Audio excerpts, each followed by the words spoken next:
The Pentagon has raised alarms over the possibility of Russia launching its another experimental intermediate-range ballistic missile, the Oreshnik, against Ukraine in the coming days. This warning comes from a recent US intelligence assessment, Pentagon spokeswoman Sabrina Singh revealed in a press conference on Wednesday. Singh also emphasized that while the Oreshnik is not seen as a game-changer on the battlefield, Russia appears determined to use every weapon in its arsenal to intimidate Ukraine. So Putin has said publicly that Russia intends to launch another experimental Oreshnik missile, as you mentioned. It's possible that Russia could do it in the coming days. I don't have an exact date for you. I think it's important to note that should Russia choose to launch this type of missile, it's not going to be a game changer on the battlefield. It's just yet another attempt to inflict harm and casualties in Ukraine. We've seen this before. They're trying to use every weapon that they have in their arsenal to intimidate Ukraine. But of course, Ukraine, with the United States, other partners around the world, continues to have our support as they, fight every single day on the battlefield.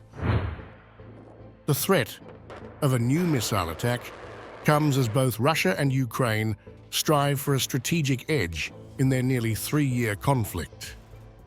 President-elect Donald Trump has pledged to bring an end to the war, while the US recently committed nearly $1 billion in new security aid to Ukraine.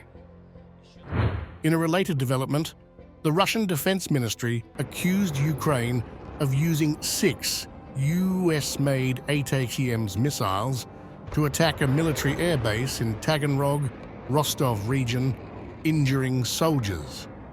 The ministry claimed that 2 missiles were intercepted by air defenses, while 4 were deflected by electronic warfare systems.